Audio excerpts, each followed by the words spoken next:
I think so far we've had a very interesting discussion, but I would like to know, as part of or a founder of a CSO, what are some of the challenges that you have faced and you have seen other CSO also facing similar challenges? Well, the work of the civil society organization is not for children. It's not easy. There are so many challenges, so many that I cannot completely listing them out. But let me just say one of the key challenges that you find for so many civil society, one has to do with the issue of sustainability. Sustainability. You'll find out that people will start up a civil society organization coming up with a very good solution to existing problem, but in the process they are challenged with resource mobilization on how they can somehow fund these solutions that they have designed to make them come into reality and put action behind those ideas. And at the end of the day, you find out that if they are not able to fund the required funding to carry on this intervention, at the end of the day, it will just shut down. The issue of commitment and consistency is one of the key challenges we are having due to or resource challenges. And when we talk about resource challenges, we talk about civil society having uh, limited access to financial platforms. Okay. Uh, it's not like before. Before in the previous year for civil society organization, there were so many international organizations giving in grant to carry on your design solution to implement them, bring those design solution into real action. There were so many platforms that you could get resources from. For example, now we are talking about in this current or year, there's no more USAID. USAID was one of those international agencies that provide so much money for civil society organization, for NGO, and what have you to carry on our social services in our communities. But they are no more. So you'll find out that civil society organization will shut down if they don't have the resources that are required to sustain them. And it's very key to understand that in the absence of required resources, be it or human resource, material and financial resources, it's not possible for a civil society to continue existing because you need people, the human Exactly. resources. And those resources, the human resources that you need, you have to eventually find a way to pay, to find somehow an allowance or compensation for them A in order to stipend. keep them around, even though most of the civil society work is wholly on volunteerism. But even volunteerism sometimes costs a lot. For example, in my country, you can have volunteer, but the volunteer need to be transported to work if they are going for community engagement, if they are going for other stakeholders of meeting, they need those basic needs to be taken care of. They can't be offering you their time to the CSO and you expect them to be using their own resources from their pocket for transportation, for feeding while they are on the field, for other in other or needs that they have to deal with. You have to provide for them. And in the absence of the civil society not being able to raise or mobilize this kind of resources to retain those people, they will shut down eventually. Not to talk about you having a very good idea or very good design solution for a problem that you identify within a community, but then there is no funding available to carry on this initiative. You find out that at the end of the day have to end up be begging people to come in to help one way or the other, and it's somehow very brain draining. It's very complicated and very challenging. And the issue of accountability is another thing we look at in a civil society space, and also the issue of the civil space being somehow challenging in terms of political or will, in terms of political or powers, because some civil society have been looked at as a watchdog for the government. They feel like if you are carrying on some robust advocacy for policy reform, they feel like you are working against the government. even though your intervention is for the better good of the society, for the nation at large. But some policy makers who are not willing to be accountable for their action, they will feel like, okay, this guy is coming out with so many things. It's not good for this for him to be in this space. So the civil society space somehow feel somehow what we call repressed, closed, especially for government engagement. For example, certain intervention you want to implement, you will need this government agency to get involved. You need this other one to get involved, and then you go and send in audience requests, or you book an appointment. You will tell the minister is not here or the director is not here. Come back later. But like you keep going. Sometimes they make themselves unavailable, especially when they realize that whatever you want to do somehow will interfere with what their personal interests might be at the point in time. They might not be in the position to seek the interests of the society at large. So they will somehow try to find a way to escape you. So these are some of the challenges, a lot of challenges. Wow, wonderful insight. You mentioned something on volunteerism. So I would like to know how important is it for the youth to volunteer in some of these CSOs we have in Africa today? Well, what I can say to every young person or every young professional, if you want to see your way at the top, one of the things you should pay attention to, find an institution that is doing what you are passionate about in a society, what you want to do as a young person to contribute to national or development agenda or national development. Find a civil society institution, subscribe yourself to it so that you will grow, you will learn practical. Most of the things young people miss the mark is that by the time they graduate from university or from educational institution, they try to seek for a job. These are some of the mistakes young people made, young professionals. You try to seek for a job that you don't even have any prior experience, you don't have any practical skill that you can apply. So the best way to go about it, graduate from any educational institution, find an institution that has already been doing that over the years Mm-hmm. and learn. Volunteer your time. Give yourself to learning. If you learn the theory in classroom, you should be able to make time to learn the practical aspect Practical so you aspect. can grow. So without volunteerism, it's somehow difficult for you to succeed immediately when you enter the professional environment, because there are so many competition when you enter the professional environment, especially in this our knowledge-based economy. You need to have soft and hard skill that will take you to the top. Yeah, I think that is a good one. But I think use of nowadays, I would say some, I can't really talk for all.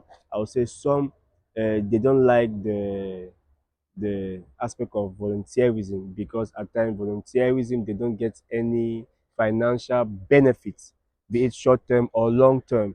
Like it's not easy in Africa as you know it. The economy is not well in all countries here in Africa. So I think some youth um, after the university they just quickly want to enter into the professional field. But I know volunteerism is very, very important. It's very, very imperative in their development.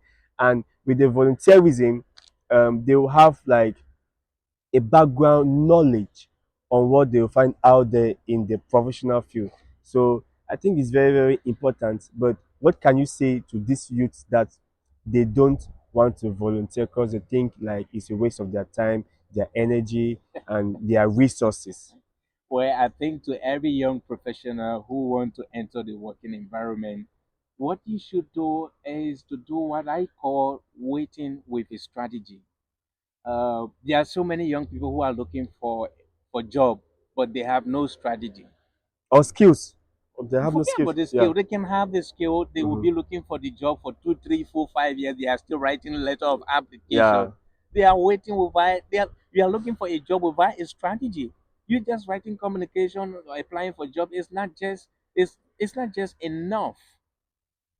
I I have seen so many young people. They have been applying for job for 2, 3, 4, 5 years. They have not gotten the job, and they are still not doing nothing. They are still applying for jobs. So what I call working with a strategy is wherein the volunteering comes in. It's good to do something for nothing than for you to sit down for nothing. Because in the process of you doing something for nothing, at the end of the day, you realize something. You either learn new skills, you make new or you build new network. You'll also be able to expose yourself to people who are within that working environment, thereby building your working portfolio. So you see, if you decide to sit down because you don't have a job and you don't want to volunteer, and compare yourself with someone who don't have the job but they are volunteering in an institution that they are learning every day, they are interacting with professionals every day. Compare you two and know where you stand. So, in as much we are looking, or young people are looking for job, you should look for a job with a strategy. Should look for a job with a strategy. Volunteerism sometimes come without financial benefit, but there are also so many benefits that comes along with volunteerism. Yeah, In exactly. fact, these are the things we young emerging professionals should be looking forward to look for the benefit that comes with volunteering, especially the non-financial benefit, because it's the most valuable aspect of your professional development. If you don't have those or practical skill, those benefit, the network, who to talk to, where to talk to, who will speak for you? Because I was listening to one of the presentation by Clara Harris, and then she was saying like, which is one of the key things I love about her presentation. She said that all major decisions about your professional life will be made behind you in a closed door. In your absence, the question here is who will speak for you in that room when you are not there? Your employment decision, your promotion decision, even when you apply for that job, you go for interview, the decision to hire you will be made here absent, but who will speak for you? So imagine now I have been volunteering for this institution and they put up a vacancy and I apply. I have been interacting with people within that entity, with everybody, and I have some practical skill. I know the institutional core value, how they work, how they do things. And you to apply, you who have not been volunteering with the institution. So you Exactly. tell me when they are about to make that decision in a closed door between you and I, who have people in that room to speak for? Exactly. The person who has been volunteering. So you see, these are the benefits that comes with volunteerism. So it is good enough for you to contribute your time to volunteerism. And volunteering to say is not about just you subscribing yourself to an institution. One of the reasons we are having so many challenges in Africa because we are abandoning our responsibilities as young professionals within our communities. And we are looking to follow people who have already been engaged into solving their problems they have identified. If you leave your educational institution and you don't find an organization to volunteer with, you went to school for 4 years, for 5 years, you should be able to design a solution to existing problem. Yeah.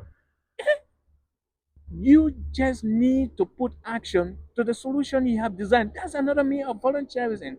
That's what I did in 2018 when I graduated from my undergraduate studies.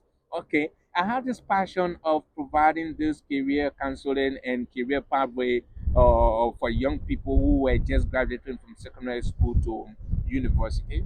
Because in our country, uh, there's these challenges that young people face in taking career decision. Like for example, if I'm coming from secondary school and you are my friend, we graduated together, Mm-hmm. and we want to go to university, we'll go to the same university. If you have an influence, you say you want to do business administration, I will follow you to do business administration. It won't come as a self decision or self internalization of what I have or what I want to do. But because you are my friend, you want to do business administration, I will do business administration because there are limited or known services for career guidance at university levels from our environment. And you find out that young people are doing courses that they have no passion for, they have no future plan to sustain their professional life. And at the end of the day, they just do courses because their friends are doing that. So based on that experience, I decided that okay, I will volunteer myself to make sure that I reach out to as many young people who are leaving secondary school or who are already in university first and second year. They still have the chance to make decision to change their courses. Exactly. So I organized this platform, a program we call Empower You within the Coalition of African Youth. We host it every Saturday for 3 months. We don't just take you into the career decision making process, but we also take time to train them and expose them to the psychosocial effect about the environment that they are living in and how they can align themselves and break through from whatever limitation or challenges they are having. So with that, we connect the psychosocial counseling with the career counseling to help them make a career informed decision. And the most surprising thing is that we are even having university graduate, undergraduate students coming to this section. Imagine someone has already earned their first degree, but they are Mm-hmm. still confused as to where to make their career decision. So this is the kind of a serious challenge and issue that we are facing in our educational system in our country. And when we when we build up this platform, and we started volunteering. We didn't have to go to any institution to subscribe ourselves. We identify a problem, we design a solution, Solution. and we put action behind it. Without asking anyone to give us resources, we figure out what we needed to do, the action that needed to be implemented to carry out this solution. And today, we have been doing extremely well. Career enhancement program with our platform has been one of the flagship program that most young people are benefiting from. Yeah. Wow, great insight. So, moving on, I would like to know, do you think CSOs are not getting enough financial assistance from their government? Because I believe that with the little experience I know, maybe you will correct me if I'm wrong.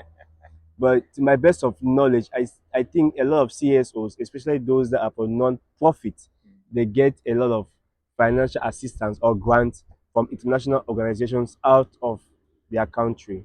So what can you say about that? Do you think the government are helping CSOs financially as they are supposed to, or what's happening? So, so as far as I'm concerned, to my knowledge, all my years of working within the civil society space, I have not experienced or have not benefited from government budget allocation for civil society intervention.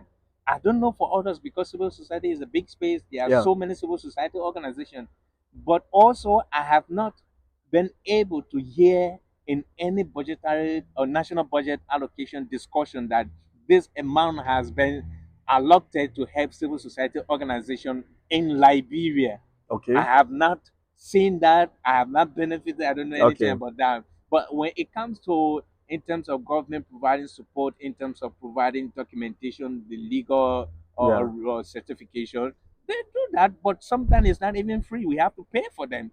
Yeah, civil society pay for accreditation. Like for our Ministry of Youth and Sport, if you want sectorial clearance, you have to pay. You Ministry of Gender Social Protection, almost all of the ministries in our country. If you need a sectoral clearance to operate within that sector, you have to pay. Not to talk about them giving you money, but we definitely pay them to give all those legal documents. So I don't know, but I have not benefited in short. Wow. That's really, really interesting. Yeah, I think with regards to my country as well, I don't know, maybe I'm wrong. I hardly hear that some of the CSOs found in my country benefited from a grant that was being um, organized by the government. I've not heard of anything like that. If it isn't so, I think our governments need to really step up and see to it that some of these CSOs that probably they have already reached the top echelons of society whereby they are popularly being known in various communities and why not in the whole nation as well. I think there are a lot of activities, projects or campaigns that these CSOs that are competent enough and they are willing to work and collaborate with the government. I think it's only but fair that there should be that synergy, there should be that understanding within the government to be able to carry out related activities or projects together. I think that's really a domain where government needs to really um, um, make the nation be aware that okay, there is budget allocated for CSOs to carry out different projects. I I'm just waiting think, to see that happen. That will yeah, be another advocacy plan wherein we need to prepare ourselves yeah, to carry on petition to the national legislature yeah, to say, hey guys, you guys are making allotment for your benefit, for your travels, for whatsoever. Can you kindly make a provision in the national budget to support civil society organization intervention and yeah. coordination? I think it will be really, really interesting. It's It'll be something really, that we really can do. interesting. Yeah, it's something that we don't need That to close our eye on. That I would think be a good thing, especially if the government agencies stop seeing civil society as enemies or as exactly watchdogs because there used and to be this see us. enmity, this bad blood that is We going should on. see Like I us don't as know why. implementing partners. Because at the end of the day, we want to make our community better. I think some of the Definitely, CSOs, or if not all the CSOs, I think they are for community development.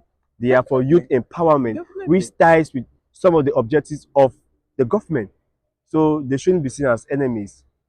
definitely. Exactly. I agree on it. I agree with you on that. I think our national government in Africa should be paying attention to those things that they have been overlooking. I think it's good enough that they should cut off some policymakers vacation pay trip and find a way to start sponsoring civil society organization because now the area of grant-based development is going out now. Even the international organization, the Western communities, they are coming in as business partners. There's no more much of free money coming in. Okay, this is the money. Design a solution to XYZ problem, and we'll give you money to do it. All those things are going away. So now our national government should be thinking, okay, send those donors institutions are wearing out. What can we do to Mm-hmm. subsidize civil society organization so that we won't lose their contribution to the national development agenda? These are all key things that our national development policy document should be taken into consideration, especially from the House of the Legislators. They should be paying attention to these things. They are aware that user is gone already. User was one of the global sponsors in terms of NGO and civil society or initiatives sponsoring them. But now they are out now. What are they doing? Wow, that's a very, very interesting insight of what you just explained. So still on CSOs, um, that are focusing on environmental sustainability or in the climate space. We have what we call the COP, which we are aware of. That happens every year. So um, I would like to know what are some of the impacts that these CSOs, not just in Africa, but globally, what are their impacts in the COP? Can you shed a little light on that? So I don't know which part of the cup you want us to discuss about CSOs impact, but let me just see this on the broad perspective. Sometimes when I'm discussing about the cup, I use this phrase that I always use. I say the cup is not cooking. The COP is not coping. In climate change adaptation, especially in disaster risk management, there's this something we call coping mechanism. Yeah, yeah, When you exactly, experience disasters, the community ability to cope with the situation. But exactly. now the COP is not coping with the climate Paris Agreement because they are now withstanding the tension that they say they're going to handle. So when we talk about the Paris Agreement, where lay out the principles, the way in which we should go about this whole GHG mitigation or reduction process, you understand that COP is always under tension. COP is not coping with what it's supposed to be coping with. The COP has been stressed too much. For example, Africa alone near about 250 billion yearly for climate change intervention. As of 2022, according to Climate Policy Initiative, Africa has received somewhere around 43.7 to 50 billion. You tell me, these are all policies that have been made at COP, and they say that the developed nations should provide funding for developing countries. Now, developing countries, part of them, which is Africa, needs 250 billion annually, but they have been able to raise as of 2022 from 43.7 to 50 billion. So you tell me, how are they coping? Yeah, it's not easy. This coping. So, so civil society comes in with this within this system of limited financial resources. You'll find out that youth organization at local communities are carrying on actions at the local level that they have not even benefited from any of those climate financing. But then by passion, by their self desire to make sure that their community is safe, their communities is in alignment with the Paris Agreement at local level. They carry on this intervention. So you cannot get rid of the impact of civil society organization in discussion of the community of the conference of the parties, because without the intervention or the local contribution of the of the civil society organization, you will find out that the COP itself will not be able to implement any of those things that they are always going into negotiation for. Because if every year they go at the conference of the party, they come up with those texts for negotiation and they agree on certain texts, and then they come up. Most recently, they came up with a new quantifier goals to bring up climate financing to certain amount. I don't know if that would be possible, but that what was agreed on. Now, who do the actual work? And this is one of the main challenges that we are having in our local communities. Now, um, CSOs are not directly implementing climate finance or project. They are not having access to climate financing. Now, because of bureaucracy, because of the system that have been put into place, you have, especially when you talk about the Green Climate Funds, the GCF, to get money from this platform, you have to pass through a lot of scrutiny criteria. And even the national institution, the government agency that are responsible as designated entity to receive those funding, they have serious capacity gap. At the end of the day, you will realize that the government itself will not be able to access adequate funding from those climate financing mechanism. Not to talk about local CSO. If Yeah, the government agency is struggling to have access to the available climate financing, what about local civil society organization? How would they benefit? And now you look at it, even the little that the government agencies are having access to is not going down to meet the needs of the local communities. Those finance that are made available is not meeting the real people that are feeling the impact of climate change. So you find out that when you are discussing COP, they will bring civil society contribution, what the civil societies organization are doing at local, national, and continental level. All of those contributions, solution, and intervention they do over a period of year, they bring them to the table to discuss.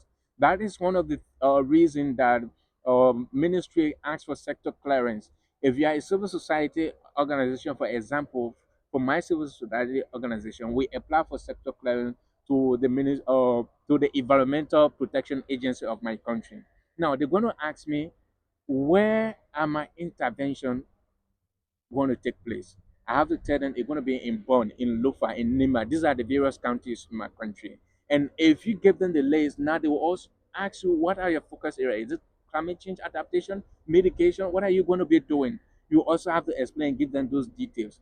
So when they give you their sector clearance, there is this requirement that you have to provide an update on your initiatives. okay. So when they are designing their COP report, they capture all of those civil society contribution and say, okay, Koyasa is doing X, Y, Z. These are in their national report Report. to presentation. How civil society are contribution to their nationally determined contribution or target. All of those things come into play. So civil society play a very crucial role, and their impact is always very, very relevant in terms of COP discussions. Wow. Thank you so much for expressing yourself detailedly in that There's light. a lot to talk about. Yeah. So I would like to know, you who have been in the game since 2018, um, to young stewards out there that have this dream of theirs of creating their own CSO, what advice would you give to them? That's a very good question, Joel. You see, starting a civil society organization as a young person, you have to you have to sit down and ask yourself some questions. Especially, some of the question could be, why do you want to get involved? How prepared are you? How far are you willing to go? Because when you talk about civil society organization, this should be something that you are passionate about. If you are getting into civil society organization because you are seeing someone else doing it, you're going to fail. Or because you see people are getting grant, or you enter into civil society organization because of finance or money or the benefit, you're going to fail. If you start civil society organization because you want to show yourself, or you just want to do something because for the sake of doing, you're going to fail. My advice is, you have to do what I call self internalization.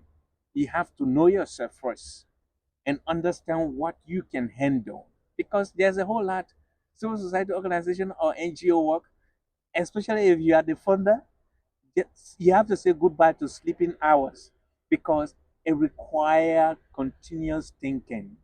You have to keep designing new solution every. You gotta be innovative.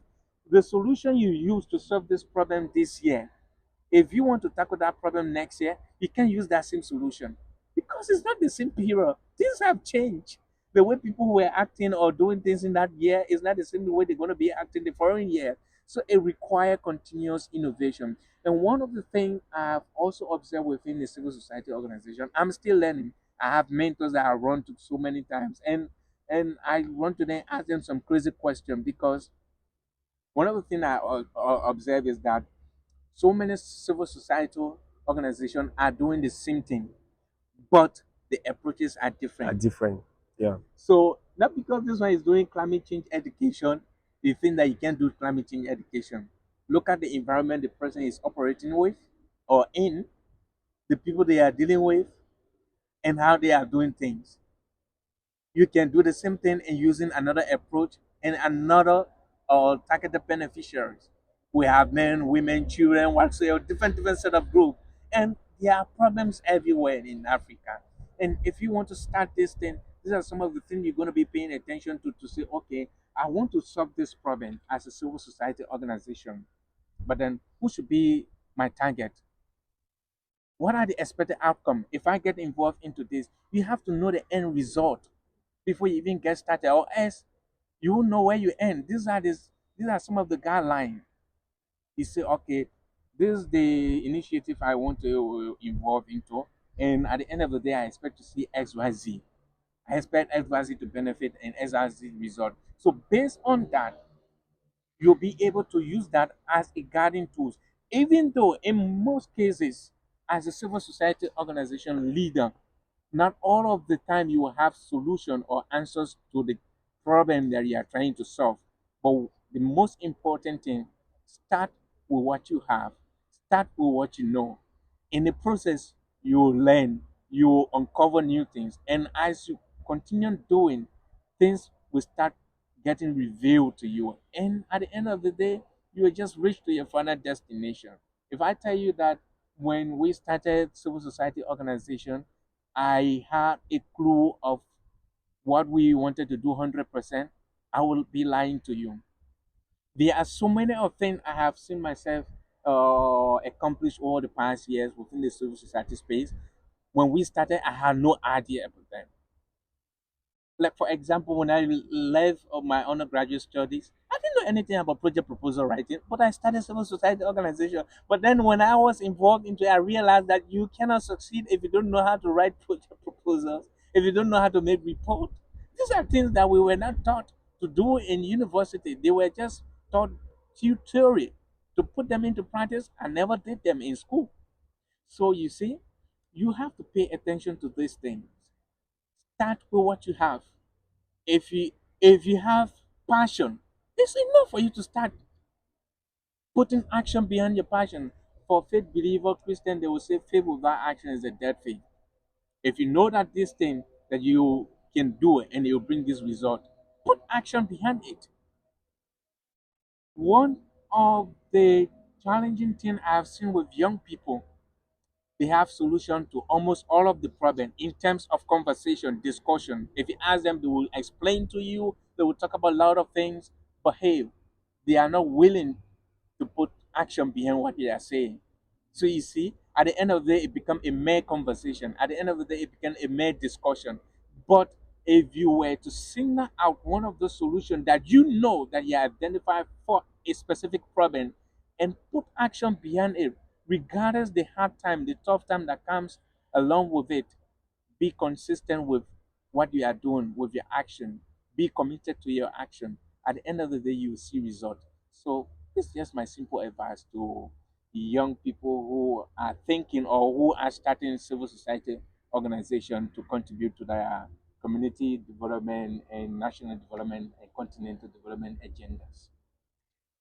Ladies and gentlemen, thank you for being loyal up to this point. You've heard it from Mr. Amos himself. It's been a very interactive and educative session, and for sure, we are going to have him here again one more time. And why not as many times as possible? Because he has the experience, he has the connection, he has the technical know-how on how to solve a lot of problems out there in the society. So what I can say is thank you so much for honoring this invitation. I really, really appreciate you. And um, all I can say is I wish you all the best and continue making Africa great again. Thank you so much, sir. Thank you so much. It's been a pleasure. Thank you. And thank you too for listening.